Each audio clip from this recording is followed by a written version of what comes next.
नमस्कार। मैं अभी भाजपा के पूर्व विधायक जवाहर प्रसाद जी के मकान पर मौजूद हूं। यहां पर भी कुछ देर पहले राज्यसभा सांसद सुशील कुमार मोदी पहुंचे हुए थे यहां के सदस्यों की हालचाल जानने के लिए। पहले वो सदर अस्पताल पहुंचे जहां कैदीवाद में भर्ती पूर्व विधायक से उन्होंने आधे घंटे तक बातचीत की। उनके तबीयत के बारे में जानने का प्रयास किया कि आखिर तबीयत किस तरह है, अभी क्या कुछ कल किस तरह की परेशानी आई थी जिसके बाद आपको सदर अस्पताल में भर्ती कराना पड़ता। और वहां से सीधे उनके मकान पर पहुंचे। हमारे साथ अभी पूर्व विधायक जवाहर प्रसाद जी की पुत्र वधू चांदनी कुमारी जी हैं, जिनसे बात कर जानने की कोशिश करेंगे कि आखिर क्या कुछ बात हुई यहाँ पर जब आए थे। जो राज्यसभा सांसद सुशील कुमार मोदी जी हैं, जब यहाँ आए क्या कुछ बात हुई, किस तरह से आश्वासन उनके द्वारा दिया गया। लगातार परिवार के सदस्यों के द्वारा मांग की जा रही है कि जिस तरह से उनका वेल रिजेक्ट किया जा रहा है या जिस तरह से लगातार धाराएं लगाई जा रही हैं उनके ऊपर, उसको लेकर परिवार परेशान है और चाह रहा है परिवार कि किसी तरह से उनका जल्द से जल्द बेल हो। उनके द्वारा क्या कुछ आश्वासन दिया गया। हमारे साथ अभी चांदनी जी हैं। चांदनी जी, एक बताइए, अभी आए थे राज्यसभा सांसद जी, क्या बात हुई उनसे आपकी? उनसे बात हुआ है अभी कि आश्वासन दिया गया कि चलिए जो हुआ सो हुआ, लेकिन बेल के लिए फाइल किया गया है और कोशिश भी कर लगे हुए हैं कि हो जाए जल्दी से जल्दी। लेकिन अभी तो गर्मी की छुट्टी का बोला गया कि भी गर्मी का छुट्टी हो सकता है तो 1 महीना और रह सकते हैं, लेकिन हम लोग बोले कि कम से कम गर्मी की छुट्टी होने आने से पहले उनका बेल करवा दिया जाए। अच्छा, एक चीज बताइए, आपके पति भी लगभग इस मामले में आ चुके हैं, उन पर भी शिकंजा कसता जा रहा है, उनके बारे में कुछ बात हुई? नहीं, उनके बारे में तो अभी बात नहीं हुआ है कुछ, लेकिन आए हैं तो हम लोग का परिवार का भी हाल चाल लिया गया है, पूछा गया है सब कि क्या कंडीशन है क्या नहीं, तो वही बताया गया कि सभी। अब आदमी को कह दिया जाए, हमारे शरीर का जब एक अंग काट के निकाल दिया जाता है तो कितना दर्द होता है, लेकिन यहाँ तो हमारे सदस्य के जो मुखिया हैं, हमारे पिताजी हैं, वही इस घर में नहीं है, तो हम लोग के ऊपर क्या बीत रही है अगला दिन थोड़ी ना जान पाएगा कि क्या बीत रहा है। जिसके ऊपर बीतता है वही जानता है। दुख जब आता है तो जिसके ऊपर बीतता है वो दुख का महत्व जानता है। आदमी कहने के लिए तो कह देता है कि ये ठीक है जो हुआ सो हुआ, लेकिन दुख के जिसके ऊपर बीत रहा है वही समझ रहा है कि उससे हम लोग कैसे सामना कर रहे हैं। अच्छा, आप भी गई थी वहाँ कैदीवाड में, गई थी उनसे मिलने के लिए, कल गई थी आप? नहीं, वहाँ पे हम नहीं गए हैं, और वहाँ पे कैदीवाड में जाने वो अस्पताल अभी नहीं गए हैं। माँ गई थी मेरी। क्या जानकारी मिली, किस तरह की तबीयत खराब है, क्या उन्हें किस तरह की परेशानी है?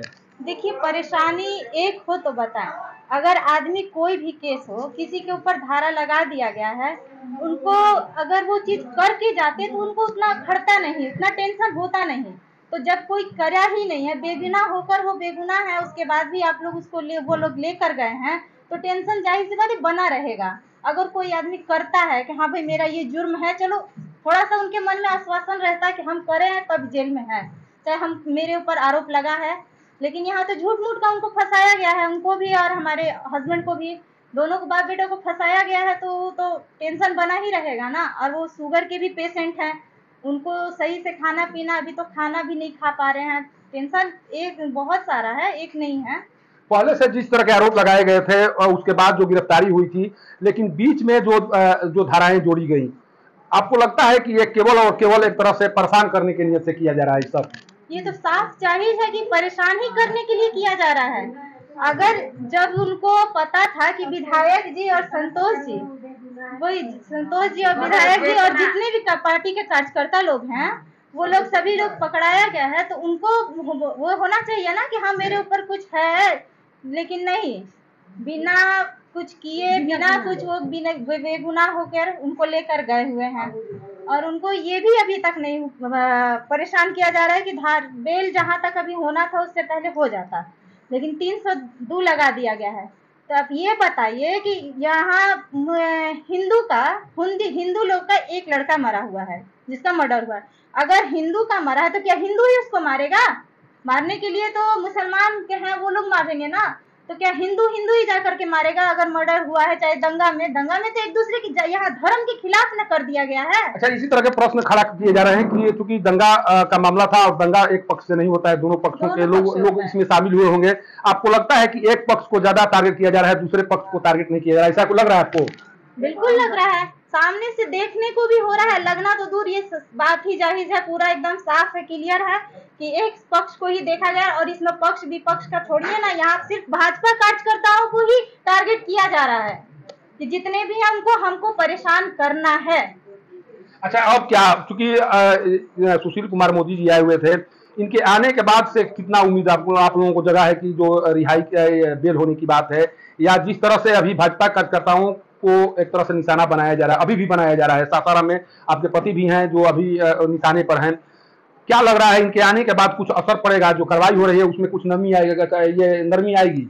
अब तो आए हुए हैं, मिले भी हैं, हर कोई जान रहा है। अब आए हैं तो आश्वासन दिया गया है, दिए हैं हम लोग को।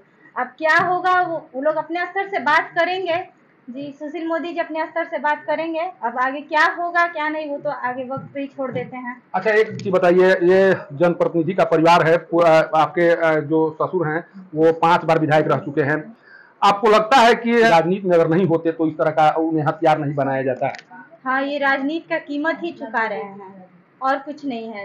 राजनीति के तहत उनको फंसाया गया है, सभी कार्यकर्ताओं को भी, जिसमें मेरे हस्बैंड भी शामिल है, उसको टारगेट किया जा रहा है। एक ही नहीं, यहाँ के जितने भी हैं, जिनसे विधायक जी का अच्छा संबंध है, अच्छा रिलेटेड है, उन सबको फंसाया गया है। अच्छा, एक चीज और बताइए, प्रतिनिधि के तौर पर बहुत से कष्ट झेलने पड़ते हैं, विधायक जी बहुत कष्ट झेल चुके हैं, आपको लगता है कि इस कठिन परिस्थिति से आगे वो निकलेंगे और एक बार फिर जनता की सेवा के लिए सामने आएंगे? आपको लग रहा है?